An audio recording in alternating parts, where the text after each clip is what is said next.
नमस्कार। माउन्टेन समाचारमा स्वागत छ। म उषा काफ्ले र म खगेन्द्र विष्ट। सुरुमा अहिलेसम्मका मुख्य समाचार।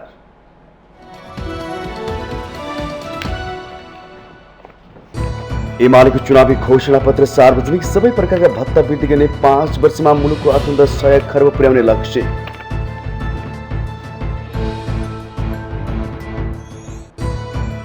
एमाले घोषणापत्र जनता छक्याउन नभएर देश विकासको मार्गचित्र रहेको अध्यक्ष ओलीको जिकिर।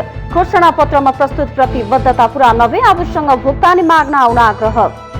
निर्वाचन आयोगद्वारा चुनावी प्रचार प्रसारमा सरकारी सम्पत्तिको दुरुपयोग नगर्न सम्बन्धित पक्षलाई सचेत। पदीय हैसियतले पाएको सेवा सुविधा प्रयोग गर्न नपाउने स्पष्टोक्ति। निर्वाचनमा प्रयोग गर्न भारत सरकारले नेपाललाई दियो 200वटा सवारी साधन, 120वटा सुरक्षा निकायले बाँकी निर्वाचन आयोगले प्रयोग गर्ने। निर्वाचनकी आर्थिक विकासका नारा नै दलहरूको पहिलो एजेन्डा बन्ने परम्परा यसपटक पनि दोहोर्याउन दलहरू बाध्य। पुराना प्रतिबद्धताको लेखाजोखा गर्न भने चुपचाप।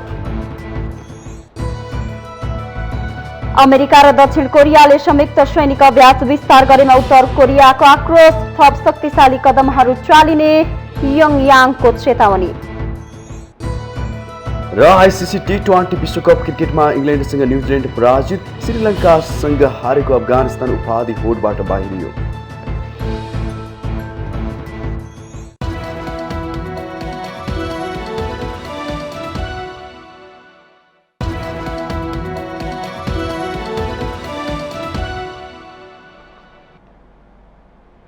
माउन्टेन समाचार अब विस्तारमा। प्राय सबै राजनीतिक दलहरूले आफ्नो चुनावी घोषणापत्र सार्वजनिक गरेपछि नेकपा एमाले पनि मंगलबार आफ्नो चुनावी घोषणापत्र सार्वजनिक गर्यो। आगामी 5 वर्षको लागि 20वटा ग्यारेन्टी लिँदै एमाले अध्यक्ष केपी शर्माले सार्वजनिक गरेको घोषणापत्रमा एमालेको नेतृत्वमा आगामी सरकार बन्ने प्रस्तुत प्रतिबद्धता पूरा गर्ने जिकिर गरिएको छ। कस्ता छन् ती 20वटा काम? एक रिपोर्ट। अरू दलभन्दा केही दिन ढिलाइ गर्दै सार्वजनिक गरेको एमालेको घोषणापत्रमा पनि विभिन्न विकास योजना र एजेन्डाहरू छन्। काठमाडौँको एक होटेलमा श्रव्य दृश्य सहित सार्वजनिक संकल्पमा मुख्य 20वटा योजना तथा कार्यक्रमलाई प्राथमिकतामा एमालेले राखेको छ। एमालेले समृद्धिका लागि नीतिगत र संस्थागत सुधार, राष्ट्रहित र नागरिकताहरूलाई सर्वोपरि राखी राज्य सञ्चालन गर्ने प्रतिबद्धता जनाएको छ। राष्ट्रिय गौरव बढाउन र सबै नागरिकको सम्मानजनक जीवनस्तर हासिल गर्ने कार्यक्रममा केन्द्रित गरेको छ। एमालेले आफ्नो नेतृत्वमा सरकार गठन भए 1 महिनाभित्र नेपाली नागरिकका सन्तानले नागरिकता नपाउने अवस्था अन्त्य गर्ने र 6 महिनाभित्र नागरिक सम्बन्धी समस्या हल गर्ने प्रतिबद्धता जाहेर गरेको छ। 1 वर्षभित्र राष्ट्रिय परिचय पत्र वितरण गरिने घोषणापत्रमा लेखिएको छ। एमालेले कोही भोकै पर्दैन, भोकले कोही मर्दैनको नीति कार्यान्वयन गर्ने प्रतिबद्धता गरेको छ। कृषि उत्पादनमा वृद्धि र आपूर्तिमा व्यापक सुधार, सबै पालिकामा खाद्य भण्डार स्थापना, सबै प्रदेशमा खाद्य गुणस्तर मापन तथा निर्धारण प्रयोगशाला स्थापना गर्ने लक्ष्य राखेको छ।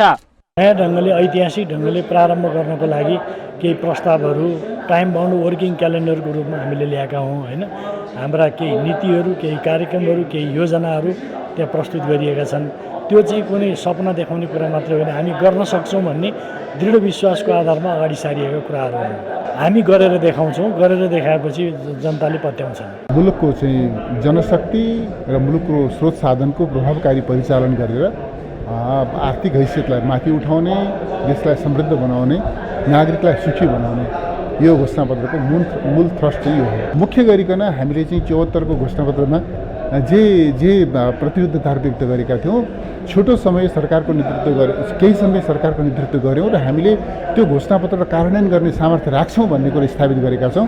अहिले पनि हामीले जुन प्रतिबद्धता घोषणापत्र मार्फत जारी गरेका छौँ, देशवासीहरूका सामनेमा यो घोषणापत्र कार्यान्वयन गरेर हामी आउँछौँ भन्ने हाम्रो दृढ विश्वास छ। एमालेले कामका लागि खाद्यान्न तथा नगद कार्यक्रमबाट प्रतिवर्ष 1 लाख परिवारलाई खाद्यान्न सुरक्षा, प्रधानमन्त्री रोजगार कार्यक्रमबाट प्रतिवर्ष 3 लाख परिवारलाई आय आर्जन मार्फत खाद्य सुरक्षा प्रदान गर्ने उल्लेख गरेको छ।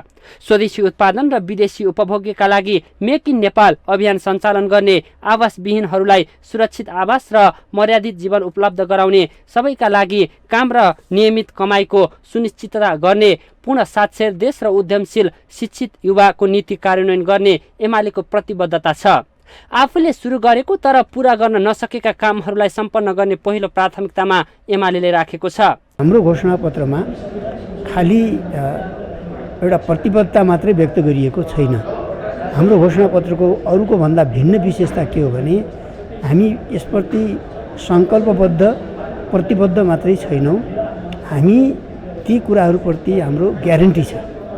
हामीले ग्यारेन्टी गरेका छौँ कि हामी जे कुराहरू प्रतिबद्धता व्यक्त गरेका छौँ, सङ्कल्प गरेका छौँ, त्यो कुरा हामी पुरा गर्नको लागि हामी ग्यारेन्टी गर्छौँ। सबै परिवारलाई वर्षायाममा मासिक 50 युनिट र हिउँदयाममा मासिक 30 युनिट विद्युत निशुल्क उपलब्ध गराउने, सडक र सुलभ सार्वजनिक यातायातको सुनिश्चितता, सबै नागरिकमा विद्युतीय पहुँच स्थापना गर्ने, स्वस्थ महिनावारी सुरक्षित मातृत्वको नीति कार्यान्वयन गर्ने एमालेको योजना छ। सस्तो, सहज र भरपर्दो सञ्चार सुविधाको प्रबन्धन गर्ने, सभ्य समाज मर्यादित नागरिकको नीति कार्यान्वयन गर्ने र प्रति व्यक्ति आय दोब्बर गर्ने महत्त्वाकांक्षी योजना एमालेको मुख्य 20 बुँदाभित्र अटाएका छन्। माउन्टेन टेलिभिजन एचडीका लागि क्यामेरामा विवेक श्रेष्ठका साथमा बटुक राजगिरीको रिपोर्ट। नेकपा एमालेका अध्यक्ष केपी शर्मा ओलीले मंगलबार घोषणापत्र सार्वजनिक सँगै खुल्ला बहस गर्नुभयो। त्यसक्रममा उठेका विभिन्न प्रश्नको जवाब दिँदै उहाँले घोषणापत्रमा उल्लेखित प्रतिबद्धता पूरा नभएर आफूसँग भुक्तानी माग्ने चुनौती पनि दिनुभयो। मंगलबार नेकपा एमालेका अध्यक्ष केपी शर्मा ओलीले एमालेको घोषणापत्र सार्वजनिक सँगै 1 घण्टा 26 मिनट बहस गर्नुभयो। उहाँलाई अनिल केशरी शाहले 7 प्रश्न गर्नुभयो भने पूर्व मिस नेपाल सदिक्षा श्रेष्ठ सहित सञ्चारकर्मीहरूले 5 प्रश्न गरे। ओलीसँग बहस गर्नुभएका शाहले गत निर्वाचनमा एमालेलाई जनताले स्थिरता आउने र पूर्ण कार्यकालबाट एउटै सरकार हुने अपेक्षासहित बहुमत दिलाएको बताउनु भएको थियो। तर आज अस्थिरताको बाटोमा सरकार पुगेको भन्दै आगामी निर्वाचनमा पनि बहुमतको सरकार आएमा जनताले के पाउनेछन् भन्दै प्रश्न सुरु गर्नुभएको थियो। उहाँले अन्तिम प्रश्न सूर्य चिन्हमा किन मतदान गर्ने भनेर सोध्नुभयो। जवाफमा अध्यक्ष ओलीले जनताले मत दिए पनि आफू र एमालेमाथि षड्यन्त्र गरेर आफ्नो सरकार ढलाएको जिकिर गर्नुभयो। एमाले छोडेर, एमाले तोडेर र एमाले फोड्नका लागि, एमाले तोड्नका लागि संविधान मिचेर, संसद छलेर 12 बजे रातिसम्मको संसद बन्द गरेर भोलि बिहान अध्यादेश जारी गर्ने, 40% वा 40 पार्टी र संसदको 40% भनेका ठाउँमा अहिले त्यो चाहिँ अत्यन्तै असंवैधानिक हो भन्ने, संसद छल्यो भनिने र 20 वा 20 भनेर कति चाहिन्छ, कति प्रतिशत पुर्याउन सक्छौ भनेर सोधिकन। कार्यक्रमकी सञ्चालिका सदिक्षा श्रेष्ठले घोषणापत्र हेर्दा समृद्ध नेपाल, सुखी नेपाली बनाउन कसैले नसकिने देखिन्छ, तर विकासको काम केले रोकेको छ भनेर प्रश्न गर्नुभएको थियो। जवाफमा अध्यक्ष ओलीले के गर्दा देश समृद्ध हुन्छ भनेर एमाले अगाडि आएको जवाफ दिनुभयो। हाम्रो घोषणापत्रले पनि तिनै कुराहरूलाई भनेको छ कि हामी इमान्दारिताका साथ राष्ट्रिय हितको रक्षा सम्वर्धन, लोकतन्त्रको रक्षा सम्वर्धन र हामी आफै पनि व्यक्तिगत तवरमा पनि हामीले लोकतन्त्रका लागि केही बलिदान गरेका छौँ, दुःख कष्ट भोगेका छौँ, भूमिगत गएका छौँ, जेलनेल खटेका छौँ, निर्वासन भोगेका छौँ, आदि कष्टहरू भोगेर आएका हुनाले पनि हामीलाई विशेष माया छ। किनभने यो स्थितिमा लोकतन्त्रलाई ल्याइ पुर्याउन यत्तिकै होइन, अरूले ल्याइदिएको लोकतन्त्रमा मजाक जसरी सञ्चार माध्यममा आउने काम हामीले गरेको होइन, देश बनाउने सङ्कल्पका निम्ति हामी प्रयास गरिरहेका छौँ। अध्यक्ष ओलीले भुक्तानी हुने कुराको मात्रै ग्यारेन्टी हुने बताउँदै घोषणापत्रमा प्रस्तुत 20 ग्यारेन्टी पूरा नगरेमा आफूसँग भुक्तानी माग्न आउन भन्नुभएको थियो। सञ्चारकर्मीहरूले अहिलेको घोषणापत्रको भुक्तानी पछि माग्ने भन्दै गत निर्वाचनमा भएका ग्यारेन्टीको भुक्तानी माग्न कता जाने भन्दै सोधेका थिए। ठूला दलका नेताहरूले एकरो आफ्नै कुरा राखेर घोषणापत्र सार्वजनिक गर्ने परम्पराका बीच एमाले अध्यक्ष ओलीले भने फरक शैली मार्फत मतदाताको मन जित्ने कोसिस गर्नुभएको छ। माउन्टेन टेलिभिजन एचडीका लागि क्यामेरामा प्रदीप गलानका साथ सन्दीप शर्माको रिपोर्ट। निर्वाचन आयोगले सरकारी सम्पत्तिको दुरुपयोग गरी चुनाव प्रचार प्रसार नगर्न सम्बन्धित पक्ष र निकायलाई सचेत गराएको छ। निर्वाचन प्रचार प्रसारमा सरकारी साधन स्रोतको दुरुपयोग भएको गुनासो बढिरहेका बेला आयोगले चुनाव प्रचारमा सरकारी सम्पत्तिको दुरुपयोग साधन स्रोत प्रयोग गरिनु निर्वाचन आचार संहिता विपरीत हुने भन्दै त्यसतर्फ पुनः ध्यानाकर्षण गराएको हो। निर्वाचन आयुक्त रामप्रसाद भण्डारीले निर्वाचन प्रचार प्रयोजनका लागि केन्द्रीय सरकार, प्रदेश सरकार र स्थानीय सरकारका विभिन्न तहमा काम गर्ने व्यक्तिहरूले पदीय हैसियतले प्राप्त गरेका सेवा सुविधा प्रयोग गर्न नपाउने स्पष्ट गर्नुभयो। सरकारी सम्पत्तिको प्रयोग नगरी निर्वाचन प्रचार प्रसारमा सहभागी हुने बाटो खुल्ला रहे पनि साधन स्रोत प्रयोगलाई आचार संहिताले रोकेको उहाँको तर्क छ। किनभने एउटा पार्टीको त्यहाँ निर्वाचित पदाधिकारीको हैसियतले त्यो सम्पत्तिको दुरुपयोग गर्दाखेरि त सँगै प्रतिस्पर्धी अर्को त केही त्यो सम्पत्ति प्रयोग गर्न पाउँदैन, त्यसबाट वञ्चित हुन्छ भन्दा समान र स्वच्छ स्तरको प्रतिस्पर्धै हुन सक्दैन। त्यसो भएको हुनाले कसैले पनि सरकारी सम्पत्तिको दुरुपयोग गरेर प्रचार प्रसार गर्न पाउँदैन। सबै पदाधिकारीहरूले सरकारबाट पाउने अथवा त्यहाँ स्थानीय तहबाट पाउने अथवा प्रदेश सरकारबाट पाउने, सङ्घीय सरकारबाट पाउने सबै सेवा सुविधाहरू अलग्गै यहाँ छोडेर व्यक्तिगत हैसियतले प्रचार प्रसार गर्न पाउनुहुन्छ, जान सक्नुहुन्छ र सरकारी सम्पत्तिको दुरुपयोग गरेर प्रचार प्रसार गर्न पाइँदैन। आयुक्त भण्डारीले आयोगले पदीय हैसियतमा चुनाव प्रचार प्रसार गर्दा विपक्षी उम्मेद्वारको समान हैसियत नहुने भएकाले निर्वाचनमा समानता र स्वेच्छता कायम गर्न सरकारी सम्पत्तिको प्रयोग गर्न आचार संहिता नै रोकिएको पनि स्पष्ट पार्नुभयो। निर्वाचन आयुक्त भण्डारीले हरेक व्यक्तिले निर्वाचन आचार संहिताभित्र रहेर स्वच्छ, निष्पक्ष र स्वतन्त्र निर्वाचन सम्पन्न गर्न सहयोग पुर्याउने विश्वास आयोगले लिएको बताउनुभयो।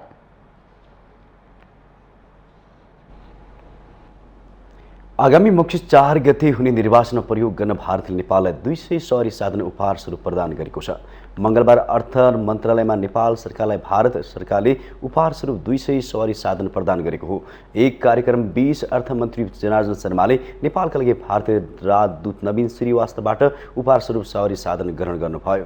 सवारी हस्तान्तरण कार्यक्रममा बोल्दै भारतीय राजदूत श्रीवास्तवले निर्वाचनमा प्रयोग गर्ने गरी भारत सरकारले नेपाल सरकारलाई सहयोग स्वरूप 200 वटा सवारी साधन दिएको बताउनुभयो। उहाँले 200 सवारी साधनमध्ये 120 वटा सुरक्षा निकायले र बाँकी 80 वटा निर्वाचन आयोगको प्रयोगका लागि दिइएको बताउनुभयो। उहाँले भारत सरकारले नेपालमा हुने हरेक निर्वाचन सवारी साधन सहयोग गर्दै आएको भन्दै अहिलेसम्म 2400 भन्दा बढी सवारी साधन सहयोग गरेको बताउनुभयो।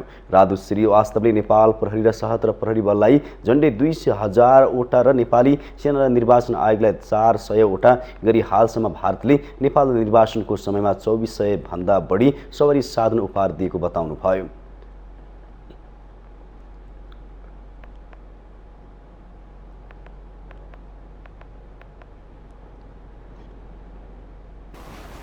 मैं इस अवसर पे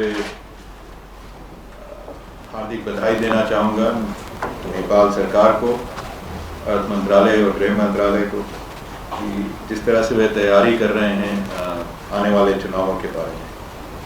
और हमें ये उम्मीद है कि ये जो व्हीकल्स आज दिए जा रहे हैं इनसे आपके चुनावी कार्यकाल, चुनावी जो कार्यक्रम है उसमें जो अरेंजमेंट्स करी जा रही हैं उसमें सहायता मिलेगी।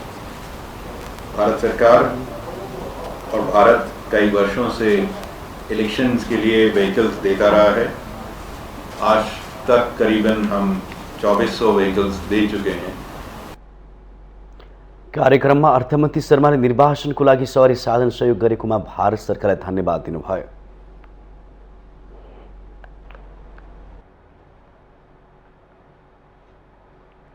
प्रधानमन्त्री तथा नेपाली कांग्रेसका सभापति शेरबहादुर देउवाले डडेलधुरा स्थित आफ्नै निर्वाचन क्षेत्रमा जानका लागि निर्वाचन आयोगसँग अनुमति लिनुभएको छ। मंगलबार आयोगलाई निवेदन लेख्दै प्रधानमन्त्री देउवाले गृह जिल्लामा जानका लागि अनुमति लिनुभएको हो। उहाँले आसन्न प्रतिनिधि सभा र प्रदेश सभा सदस्यको निर्वाचनका लागि हुने विभिन्न चुनावी कार्यक्रममा सहभागी हुनका लागि अनुमति माग्नु भएको हो। प्रधानमन्त्री देउवाले गृह जिल्ला जाँदा कुन साधन प्रयोग गर्ने भन्ने बारे अझै खुलाइएको छैन। उहाँको उम्मेदवारी दर्ता गर्न पत्नी आर्जु राणा देउवा डडेलधुरा पुग्नु भएको थियो। यसअघि देउवा स्थानीय निर्वाचनको प्रचारका लागि डडेलधुरा पुग्नु भएको थियो। त्यसयता भने उहाँ गृह जिल्ला पुग्नु भएको छैन।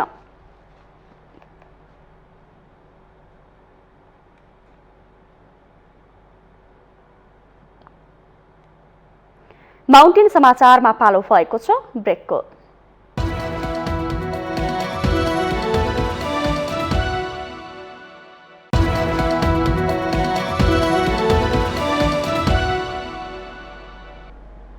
ब्रेकपछि स्वागत छ। अब बाँकी समाचार। निर्वाचनकी मतदातालाई आकर्षित गर्न राजनीतिक दलहरूले बाचा गर्ने पहिलो एजेन्डा नै आर्थिक समृद्धि नै हो। चुनावी घोषणापत्र मार्फत विकासका ठुल्ठुला र महत्त्वाकांक्षी सपना बाँडेर मतदातालाई लोभ्याउन दलहरूका लागि अनिवार्य बाध्यता नै भइसकेको छ। तर अघिल्लो निर्वाचनमा घोषणापत्र मार्फत गरिएका प्रतिबद्धता कति पुरा भए कति पुरा भएनन् त्यसको लेखाजोखा र ठोस जवाब जनतालाई दिन कुनै पनि दल आवश्यक ठान्दैनन्। नेकपा माओवादी केन्द्र, नेकपा एकीकृत समाजवादी र राप्रपा पार्टीले प्रतिनिधि सभा तथा प्रदेश सभा निर्वाचन 2079 को घोषणा पत्रमा आत्मनिर्भर अर्थतन्त्रको एजेन्डालाई प्राथमिकतामा राखेका छन्।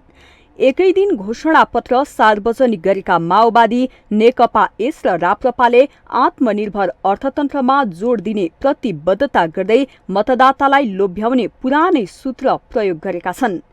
तीनवटै पार्टीले कृषि, रोजगारी र संरचनागत सुधार गरी अर्थतन्त्र बलियो बनाउने घोषणा गरेका छन्।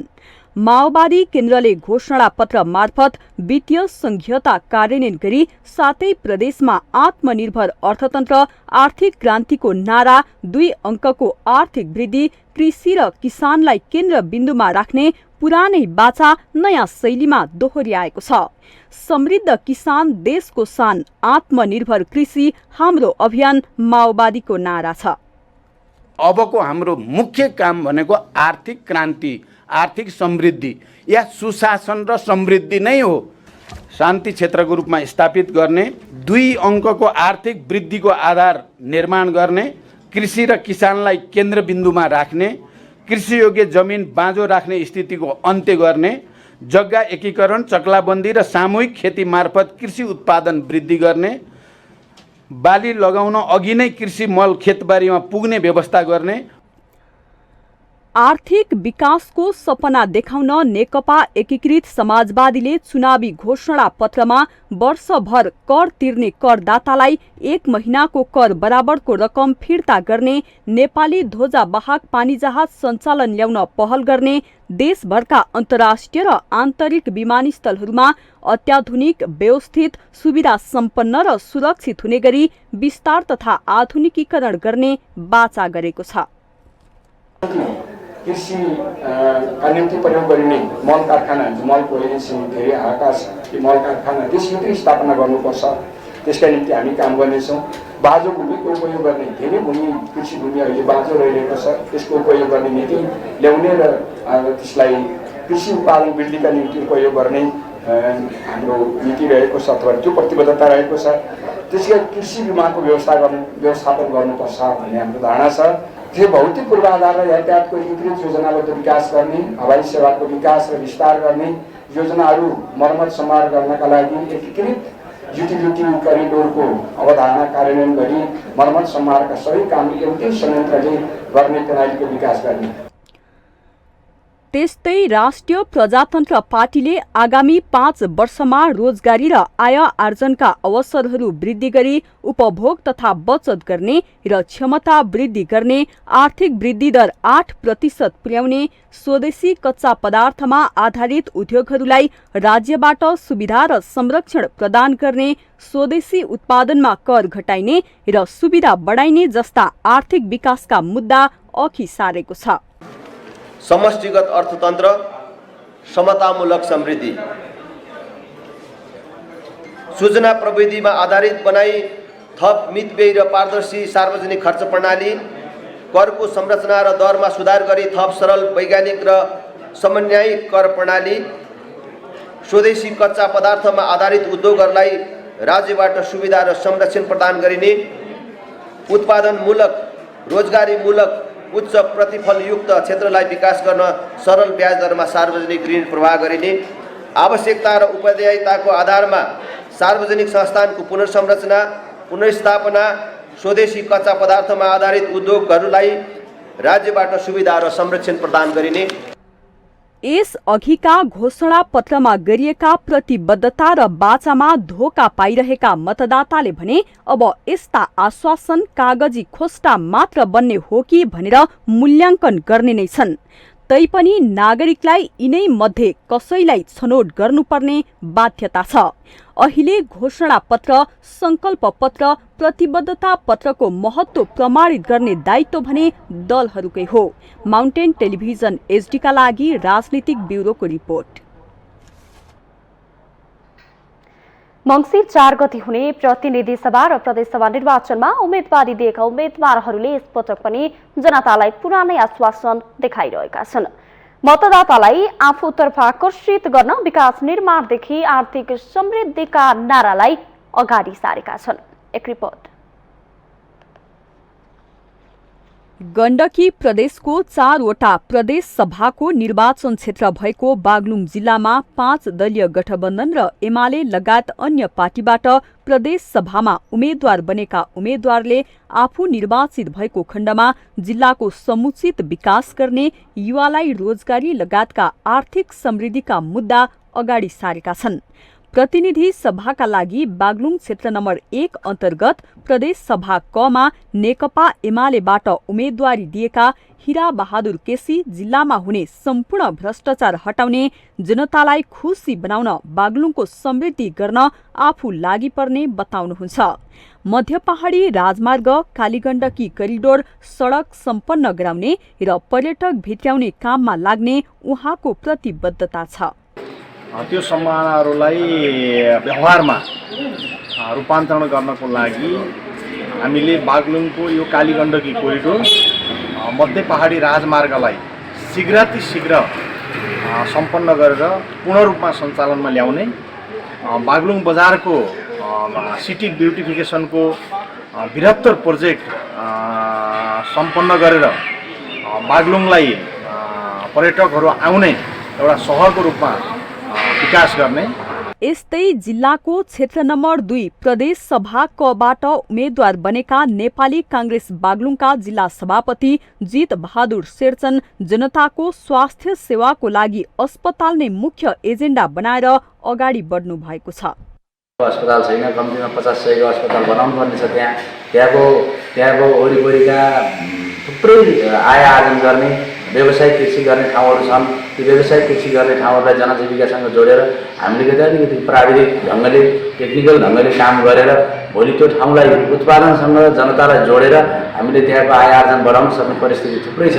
बागलुङ जिल्ला प्रतिनिधि सभा क्षेत्र नम्बर 1 प्रदेश सभा खबाट नेपाली कांग्रेसबाट उम्मेद्वार बनेका युवा नेता डिलिराम सुवेदी भने यस पटकको निर्वाचनमा हजुरबा पुस्ता, बा पुस्ता र नाति पुस्ता गरी तीनवटै पुस्ता एक साथ मिलेर जानुपर्ने बताउनुहुन्छ। 70 वर्ष पार गरिसकेको जुन समय छ, तीनटा आज बागलुङमा गठबन्धनको क्षेत्र नम्बर 1 बाट उम्मेदवारको संयोगवश तीनवटै पुस्ताको प्रतिनिधित्व हुने गरी उम्मेदवार अगाडि आएका छन्। कमरेड चित्रबहादुर केसी प्रतिनिधि सभाको उम्मेदवार मेरो चाहिँ हजुरबुवा पुस्ताको हुनुहुन्छ। देवेन्द्र थापा जो प्रदेश कको उम्मेदवार हुनुहुन्छ मेरो बुवा पुस्ताको हुनुहुन्छ। म 40 को उमेरको हाराहारीको चाहिँ अर्को युवा पुस्ताको छु। अन्त यो यसरी हेर्दै गर्दा हामी 3 पुस्ताकै प्रतिनिधित्वका रूपमा पनि एउटा सिम्बोलका रूपमा पनि देख्न सकिन्छ। सबै पुस्ताको आवाज संसदमा पुर्याउने गरिकन एउटा समुचित भनौँ न मिलाएको एउटा कम्बो प्याकेज गठबन्धनले अगाडि ल्याएको छ। जिल्लामा आन्तरिक पर्यटक मात्रै नभई बाह्य पर्यटक भित्र्याउने र बिग्रेको सडकको खाल्डाखुल्डी पुर्ने प्रदेश सभा कका सामाजिक एकता पार्टीका उम्मेद्वार भक्तबहादुर विश्वकर्माको योजना छ। देखरेख गरेर त्यसलाई उपचार, त्यसको खाल्डाखुल्डी विकासको लागि हाम्रो प्रतिबद्धता हो। त्यसको बाद मेन कुरा के हो भनेपछि बागलुङमा पर्यटनहरू बाह्य पर्यटनहरू छन्, तर आन्तरिक पर्यटनहरू छन्, बाह्य पर्यटनहरू नभएको स्थितिले गर्दा मैले बाह्य पर्यटनलाई पनि भित्राउने मेरो पहलकदमी छ। यो चाहिँ नि मैले यो गरेर हाम्रो पार्टीले देखाउँछ भन्ने मलाई यो विश्वास छ। जिल्लामा यस पटक निर्वाचनमा खडा भएका लगभग सबै उम्मेद्वारहरूले उही पुरानो विकासका नारा, समृद्धिको कुरा, गाउँमै रोजगार लगायतका आश्वासन बाँड्दै हिँडेका छन्। विगतमा पनि तिनै आश्वासन दिएको तर पूरा नभएकोले यस पटक मतदाताले भने निर्वाचनप्रति खासै चासो दिएको देखिँदैन। माउन्टेन टेलिभिजन एचडीका लागि बागलुङ सहकर्मी सुभाष आचार्यको रिपोर्ट। नेत्र विक्रम चन्द नेतृत्वको नेपाल कम्युनिस्ट पार्टीले आगामी मक्सिर 4 गते हुने प्रतिनिधि र प्रदेश सभा निर्वाचन विरुद्ध भण्डाफोर अभियान सञ्चालन गर्ने भएको छ। मंगलबार काठमाडौँमा पत्रकार सम्मेलनको आयोजना गर्दै नेपाल कम्युनिस्ट पार्टीले मक्सिर 4 गते हुने प्रतिनिधि र प्रदेश सभा निर्वाचनको विरुद्धमा लाग्ने जानकारी दिएको हो। पत्रकार सम्मेलनमा पार्टी स्थायी कमिटी सदस्य सन्तोष बुढामगरले कार्तिक 4 गते बसेको केन्द्रीय समितिको दोस्रो पूर्ण बैठकले निर्वाचनलाई सशक्त प्रकारले खारेज गर्ने निर्णय गरेको जानकारी दिनुभयो। उहाँले निर्वाचन विरुद्ध भण्डाफोर पर्चा वितरण, जुलुस र सभाहरूको आयोजना गरिने बताउनुभयो। संघ प्रदेश सभा सदस्यको निर्वाचनलाई सशक्त प्रकारले खारेज गर्ने निर्णय गर्यो। खारेज अभियान प्रभावकारी बनाउन देशव्यापी रूपले चुनावको भण्डाफोर, वालिङ, पर्चा वितरण, जुलुस सभाहरूको व्यापक रूपले आयोजना गर्ने साथै जनतालाई लुतेराहरूको चुनावमा भाग नलिन अपिल गर्ने निर्णय लिएको छ। प्रचारात्मक कार्यक्रममा राज्यले दमन गरेमा उचित प्रतिरोध गर्ने पनि निर्णय गरिएको छ। त्यस्तै पार्टीका प्रवक्ता खड्कबहादुर विश्वकर्माले निर्वाचनलाई नौटङ्कीको संज्ञा दिनुभयो। उहाँले आफ्नो पार्टीले निर्वाचनलाई खारेज गर्ने नीति लिएको भन्दै भ्रष्टाचार गर्ने तर लोकतन्त्रवादी हुँ भन्दै जनताकोमा मत माग्न जाने नेताहरूलाई गाउँ गाउँबाट लखेट्ने चेतावनी दिनुभयो। यो चुनावलाई आगामी दिनमा नेपाल कम्युनिस्ट पार्टीले सशक्त रूपमा खारेज गरेर जाने हामीले चाहिँ तपाईँको नीति अगाडि सारेका छौँ। त्यसो हुँदा तपाईँहरूले हेर्नु होला, अब सजिलै काठमाडौँमा बस्ने राष्ट्रघात गर्ने, जनघात गर्ने, है मानव बेचबिखन गर्ने, अपराध गर्ने, भ्रष्टाचार र कमिसनको खेल गर्ने, होइन, अनि त्यसपछि गएर अहिले जनताको बिचमा हामी चाहिँ सबभन्दा चाहिँ लोकतन्त्रवादी नेता हौँ भनेर जाने तत्त्वहरूलाई एकपल्ट गाउँ गाउँबाट खेल्ने कार्यनीति भनेको अहिले महाधिवेशनले अगाडि सारेको कार्यनीति। प्रवक्ता विश्वकर्माले दलहरूले घोषणापत्रमा नेताहरूको सम्पत्तिको छानबिन गर्ने विषय राखेको भन्दै यसलाई दूधको साँसी बिरालो जस्तो भएको टिप्पणी गर्नुभयो। सबैभन्दा बढी वरिष्ठले सम्पत्ति छानबिन गर्ने कुरा गर्नु जनतालाई मूर्ख बनाउनु भएको उहाँको तर्क छ।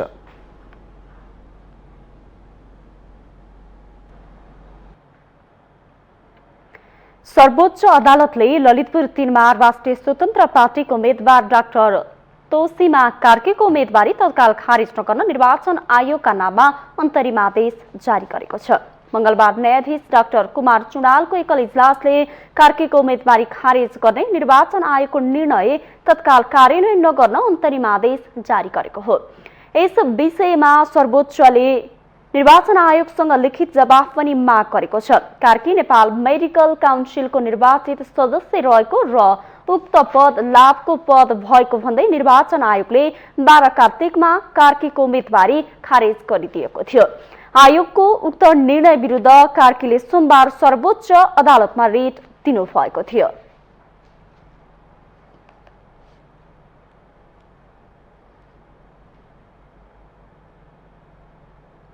माउन्टेन समाचारमा पालो भएको छ ब्रेकको।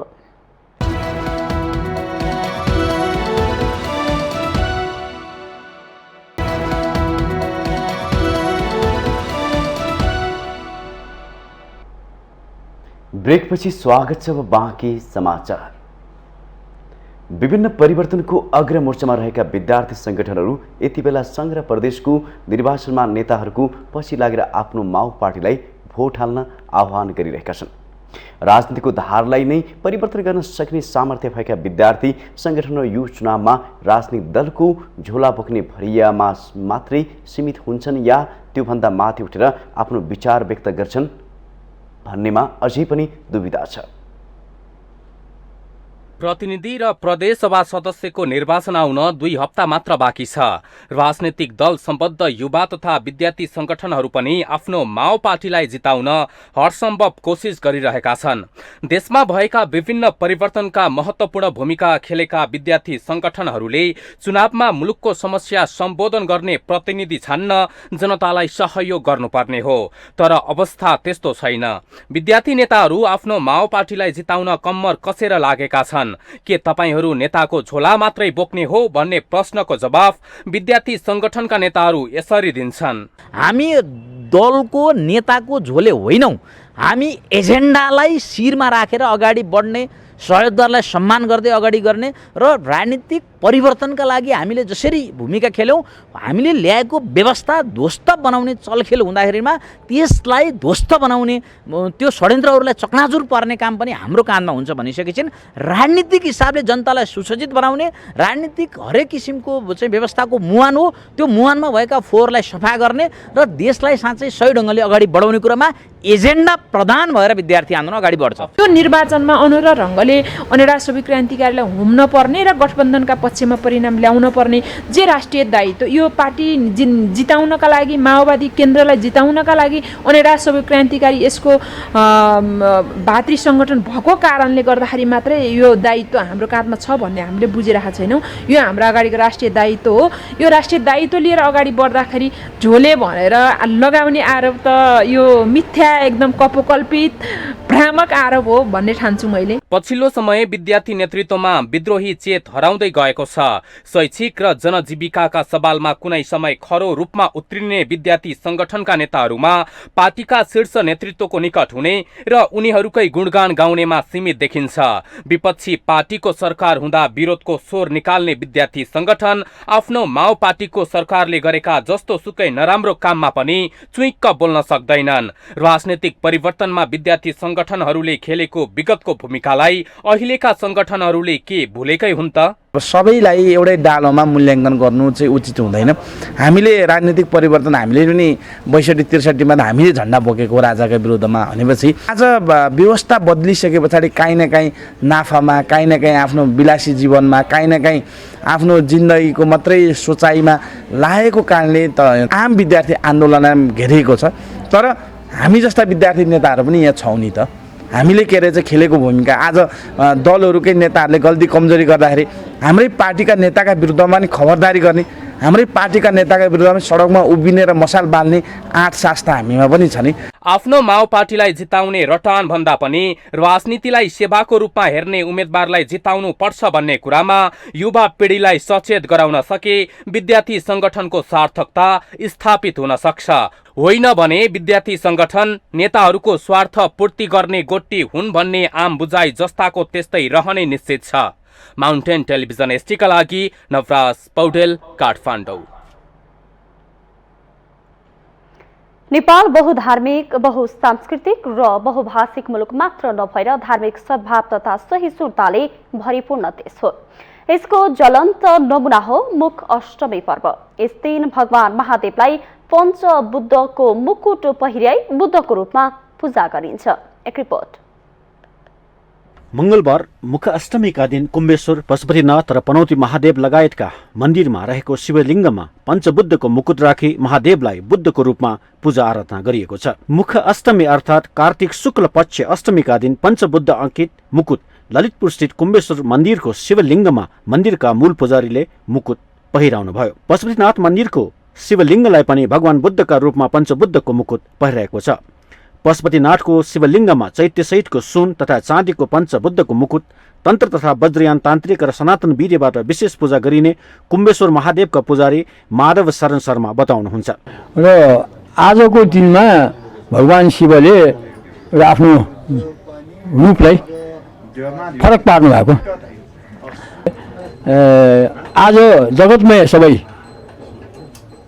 भगवान बुद्ध हुनुहुन्छ र शिवरात्रिमा जगतमै शिव हुनुहुन्छ।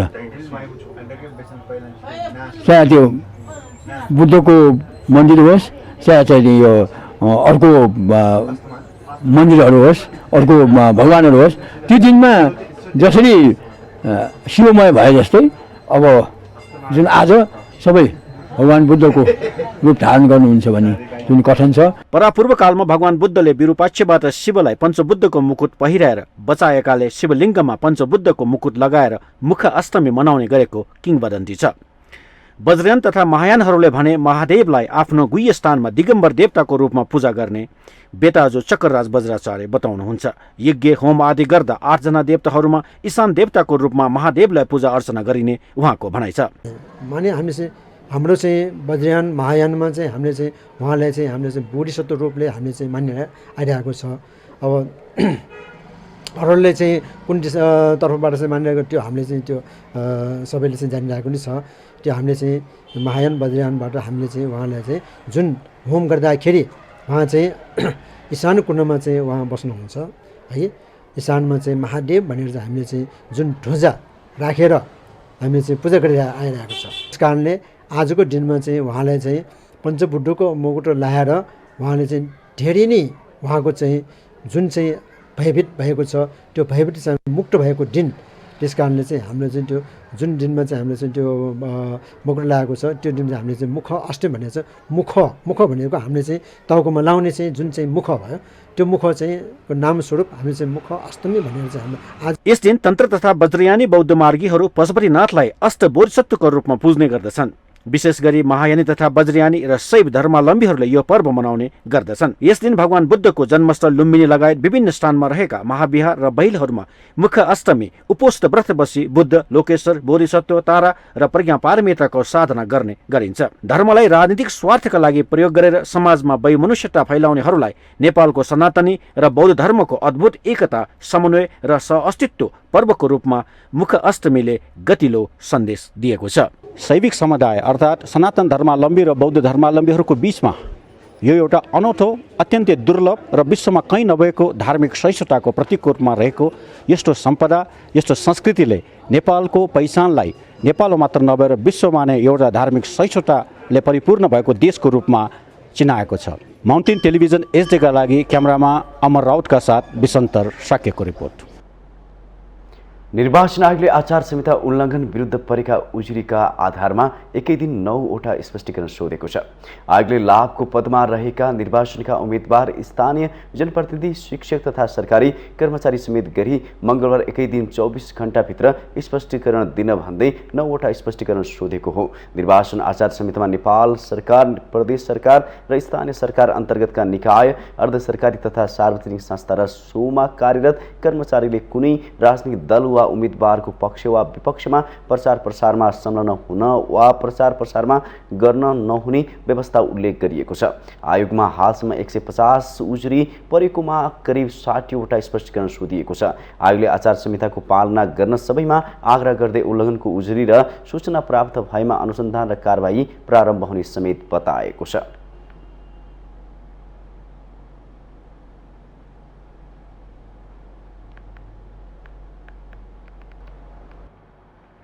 सत्र वर्षीय नाबालिगमाथि बलात्कार गरेको आरोपमा पक्राउ परेका क्रिकेटर सन्दीप लामिछानेको बयान सकिएको छ। उनको पेशी मंगलबार न्यायाधीश माधव प्रसाद घिमिरेको इजलासमा परेको थियो।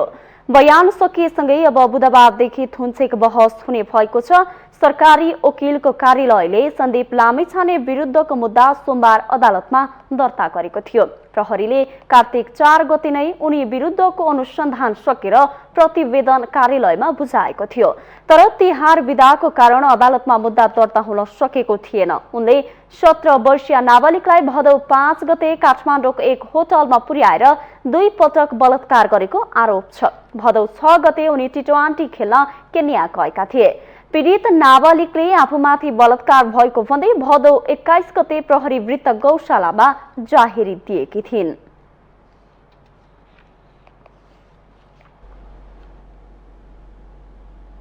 प्रतिनिधि तथा प्रदेश सभा सदस्यको निर्वाचनका लागि कर्णालीका हिमाली जिल्लामा मतपत्र सहितका निर्वाचन सामग्री पुर्याइएको छ। मतपत्र समयमै पुग्ने कर्णालीमा शैक्षिक सत्र सुरु भएको 6 महिनासम्म पाठ्यपुस्तक भने पुग्न सकेका छैनन्। सरकारको शिक्षाप्रति गैर जिम्मेवारीपनले गर्दा बालबालिका खाली हात विद्यालय जान बाध्य छन्।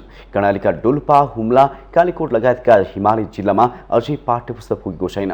निर्वाचनका लागि मतपेटिका, मतपत्र, छेका 12, कोरा कपडा र स्वस्तिक छाप लगायतका निर्वाचन सामग्री पुग्दा कलिला बालबालिकाको भविष्यसँग जोडिएका पाठ्य पुस्तक पुग्न सकेका छैनन्। कालीकोटमा पाठ्य पुस्तकको अभाव भइरहेको छ। नरहरिनाथ गाउँपालिकाका अधिकांश सामुदायिक विद्यालयमा सबै विषयका पाठ्य पुस्तक पुग्न सकेका छैनन्। अधिकांश बालबालिकाको हातमा सबै विषयका किताब पुग्न नसकेको शिक्षा शाखा प्रमुख दुर्गालाल नेउपानेले बताउनुभयो। त्यसैगरी हुम्लाका कतिपय विद्यालयका विद्यार्थीले अझै पनि पाठ्य पुस्तक पाएका छैनन्। सिमकोट गाउँपालिका 6 मा रहेको मानसरोवर माध्यमिक विद्यालयमा किस्तामा पाठ्य पुस्तक गयो। पटक पटक पाठ्य पुस्तक आए पनि अहिले पनि कतिपय विद्यार्थीका हातमा खाली छन्। त्यहाँ सबै कक्षामा पर्याप्त पाठ्य पुस्तक नपुगेको बताइएको छ। विद्यालय नियमित सञ्चालन भइरहे पनि पाठ्य पुस्तक नहुँदा पठन पाठनमा समस्या भएको विद्यालयका प्रधानाध्यापक अमरबहादुर साईले बताउनुभयो। 3 वर्ष यता कोरोना महामारीका कारण अस्तव्यस्त बनेको पठन पाठन यसपटक पनि पाठ्य पुस्तक अभावमा अस्तव्यस्त नै भएको शिक्षकले बताएका छन्।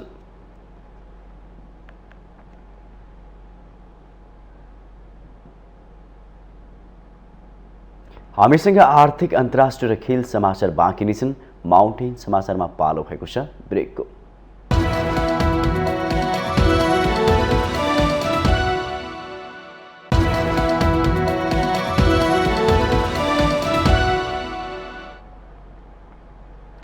ब्रेकपछि स्वागत छ। अब पालो आर्थिक समाचारको।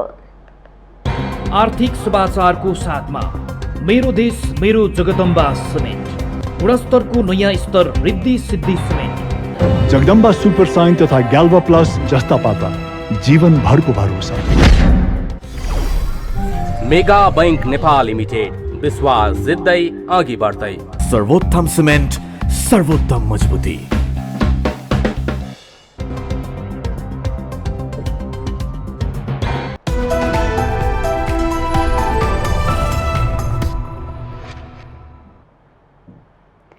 मंगलबार नेप्से परिसूचक उच्च अङ्कले वृद्धि भएको छ। सोमबार 16 अङ्कले बढेको नेप्से परिसूचक मंगलबार 56.11 अङ्कले वृद्धि भएर 1930.99 बिन्दुमा पुगेको हो। त्यस्तै सेन्सिटिभ इन्डेक्स 3.04% बढेको छ भने फ्लोट इन्डेक्स 2.83% र सेन्सिटिभ फ्लोट इन्डेक्स 3.11% बढेको छ। मंगलबार कारोबारमा आएका 231 कम्पनीको 39,71,595 किता शेयर 1,29,29,66,04,642 रुपैयाँ बराबरको कारोबार भएको छ। मंगलबार नेप्सेसँगै कारोबार ड्र कम्पनी बढेको छ। नेप्सेका 13 उपसमूह सकारात्मक देखिएको छ, जसमा अन्य उपसमूहको सबैभन्दा बढी 5.28% बढेको छ। त्यस्तै फाइनान्स 5.4%, व्यापार उपसमूहको 4.56%, हाइड्रो पावर 4.37% बढेको छ। विकास बैंक र उत्पादन तथा प्रशोधन उपसमूहको परिसूचक 3% भन्दा बढी बढेको छ भने बैंकिङ, होटल तथा पर्यटन, लघु वित्त र निर्जीवन बीमा उपसमूहको परिसूचक 2% भन्दा बढी बढेको छ। मंगलबार न्यादी हाइड्रो पावरको शेयर सकारात्मक सर्किट लेभलमा कारोबार भएको छ।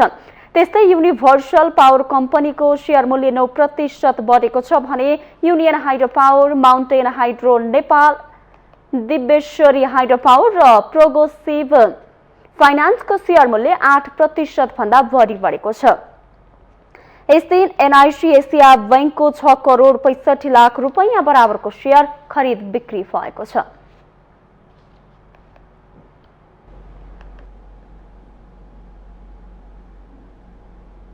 अब पालो अन्तर्राष्ट्रिय समाचारको।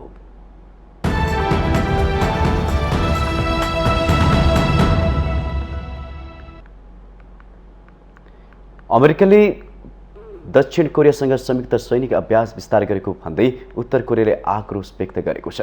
उत्तर कोरियाले अमेरिका र दक्षिण कोरियाको संयुक्त अभ्यासलाई आफूमाथिको सम्भावित आक्रमणको तयारी भन्दै आक्रोश व्यक्त गरेको अन्तर्राष्ट्रिय सञ्चार माध्यमहरूले जनाएका छन्। उत्तर कोरियाको विदेश मन्त्रालयले संयुक्त अभ्यासलाई लिएर थप शक्तिशाली कदमहरू चालिने चेतावनी दिएको छ।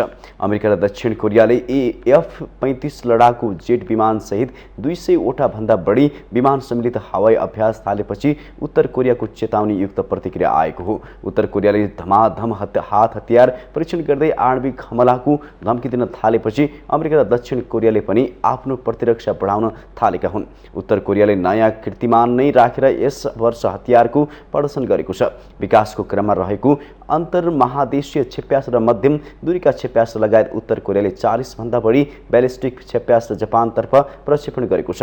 सतर्क तुफान नाम दिएको अमेरिका र दक्षिण कोरिया बीचको संयुक्त हवाई सैनिक अभ्यास शुक्रबारसम्म जारी रहनेछ। यसअघि दक्षिण कोरियाले आफ्नो वार्षिक 12 दिने होगुक स्थल सैनिक अभ्यास गरिसकेको छ। त्यसमा पनि केही अमेरिकी सेना पनि सहभागी रहेको बताइएको छ।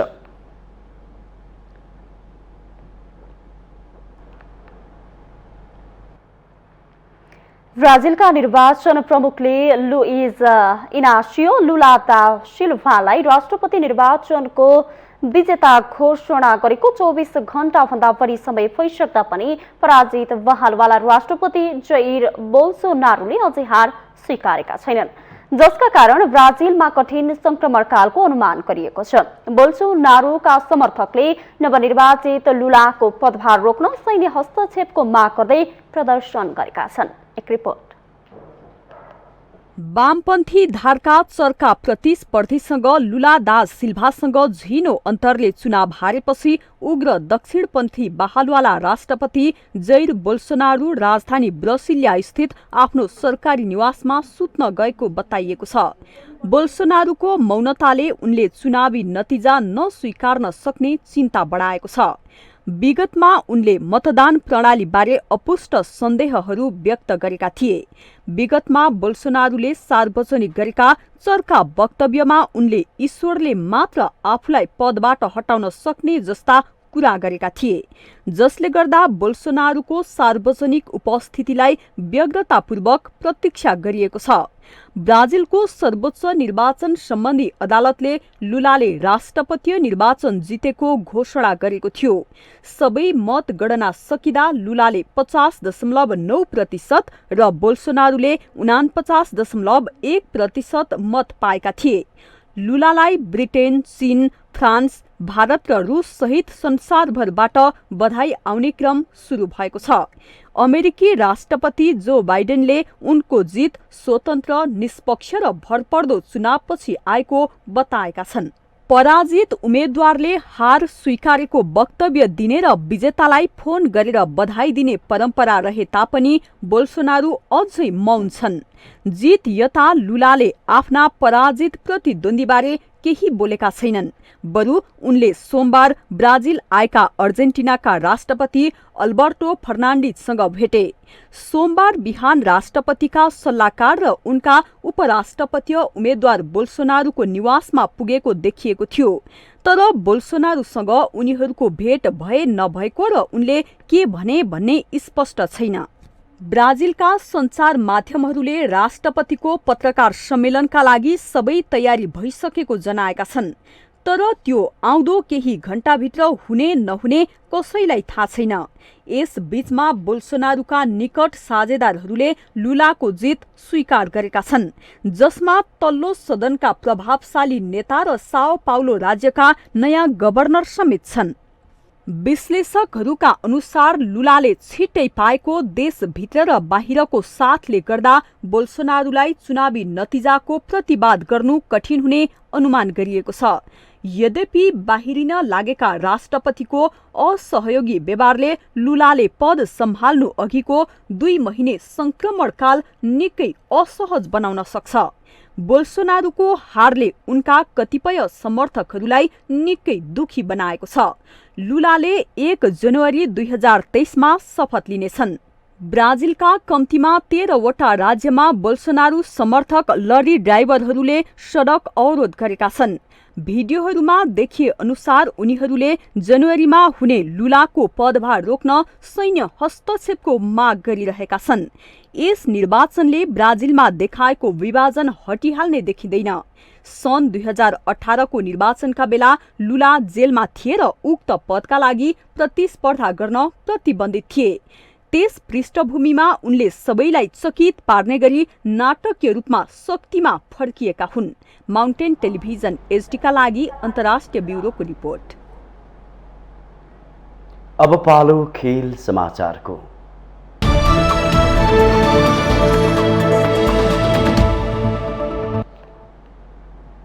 आइसिसी टी20 विश्वकप क्रिकेटमा मङ्गलबार इङ्ल्यान्डले न्युजिल्यान्डलाई 20 रनले पराजित गरेको छ। सुपर बारको समूह बीमा न्युजिल्यान्डको यो पहिलो हार हो भने इङ्ल्यान्डको दोस्रो जित हो। इङ्ल्यान्डले न्युजिल्यान्डलाई पराजित गरेपछि समूह एबाट सेमी फाइनल होड रोमाञ्चक बनेको छ। न्युजिल्यान्ड पराजित भएपछि अब टी20 विश्वकपको जारी संस्करणमा दक्षिण अफ्रिका मात्र एक्लो अपराजित टिमको रूपमा रहेको छ। अब अन्तिम खेलमा न्युजिल्यान्डले आयरल्यान्डसँग, अस्ट्रेलियाले अफगानिस्तानसँग र इङ्ल्यान्डले श्रीलङ्कासँग खेल्न बाँकी छ। त्यसपछि मात्रै सेमी फाइनल पुग्ने दुई टिमको टुङ्गो लाग्नेछ। ब्रिस्बेनमा भएको खेलमा इङ्ल्यान्डले दिएको 180 रनको लक्ष्य पछ्याएको न्युजिल्यान्डले 6 विकेट गुमाएर 159 रन मात्र बनाउन सक्यो। त्यसपछि टस जितेर पहिला ब्याटिङ गरेको इङ्ल्यान्डले 6 विकेट गुमाएर 179 रन बनाएको थियो। यस्तै मङ्गलबार नै भएको पहिलो खेलमा श्रीलङ्काले अफगानिस्तानले 7 विकेटले पराजित गर्दै सुपर बारको समूह बीमा दोस्रो जित निकालेको छ। श्रीलङ्काले अब सुपर बारमा इङ्ल्यान्डसँग खेल्न बाँकी छ। लगातार 4 खेलमा पराजित भएको अफगानिस्तान भने बाहिरिएको छ। ब्रिस्बनमा भएको खेलमा अफगानिस्तानले दिएको 145 रनको लक्ष्य श्रीलङ्काले 9 बल अगावै 4 विकेट गुमाएर 148 रन बनाउँदै पुरा गर्यो। त्यसअघि टस जितेर ब्याटिङ गरेको अफगानिस्तानले 8 विकेट गुमाएर 144 रन बनाएको थियो।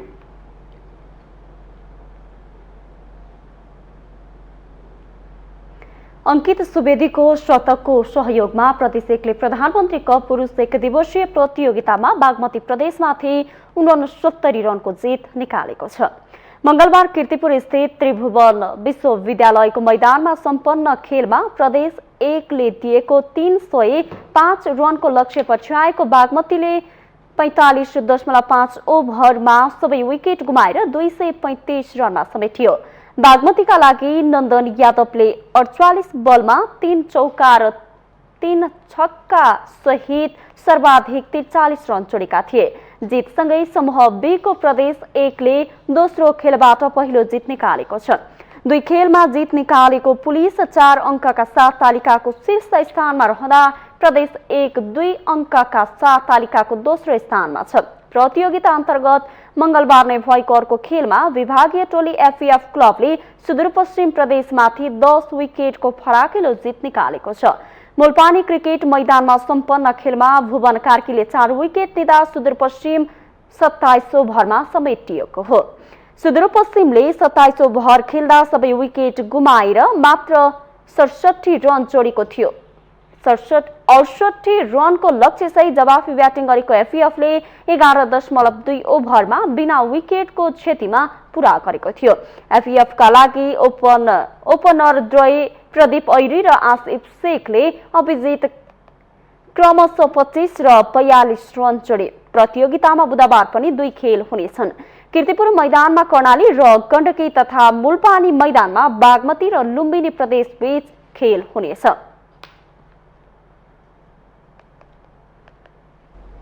अखिल नेपाल फुटबल संघ एन्फाले पाकिस्तान विरुद्धको मैत्रीपूर्ण फुटबलका लागि प्रवेश कटुवाललाई मुख्य प्रशिक्षक नियुक्त गरेको छ। एन्फाले मंगलबार मैत्रीपूर्णका लागि कटुवाललाई मुख्य प्रशिक्षकको जिम्मेवारी दिएको जनाएको छ। एन्फाका अध्यक्ष पंकज विक्रम नेमुवाङले कटुवाललाई नियुक्त पत्र दिएका थिए। कटुवालले मच्छिन्द्र फुटबल क्लबलाई ए डिभिजन लिगको उपाधि जितेका छन्। नेपालले नोभेम्बर 16 मा पाकिस्तानसँग दशरथ रङ्गशालामा एक मैत्रीपूर्ण खेल खेल्नेछ। मैत्रीपूर्ण खेल साँझ 5 बजे हुने एन्फाले जनाएको छ। फिफाको प्रतिबन्ध फुकुवासँगै 8 वर्षपछि अन्तर्राष्ट्रिय फुटबलमा फर्किएको पाकिस्तान नेपाल आउन लागेको हो। मुख्य प्रशिक्षक अब्दुल्ला अल मुताइरीले राजीनामा दिएपछि नेपाल नियमित मुख्य प्रशिक्षक विहीन रहँदै आएको छ। यसअघि बङ्गलादेश विरुद्धको मैत्रीपूर्णमा प्रदीप होमागाईले टिम हेरेका थिए।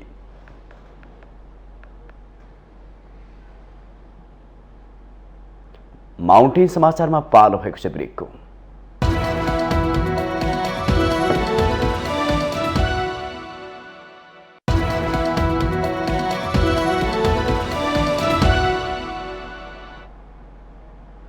ब्रेकपछि स्वागत छ। यससँगै हामी माउन्टेन समाचारको अन्त्यमा आइपुगेका छौं। जाँदा जाँदै मुख्य समाचार पुनः एकपटक।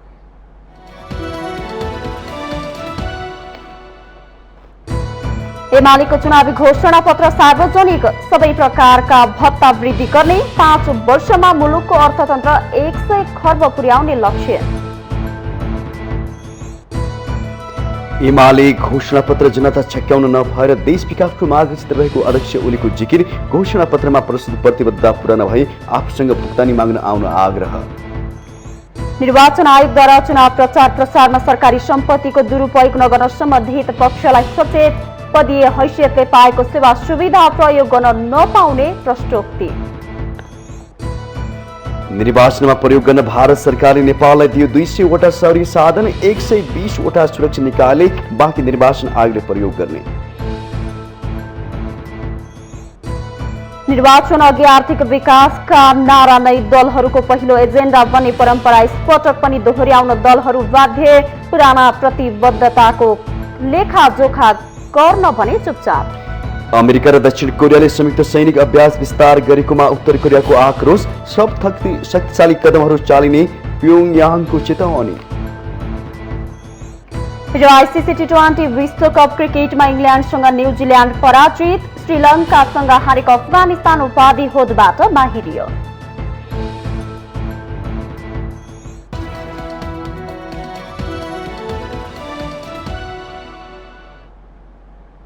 माउन्टेन समाचार अहिले सकियो।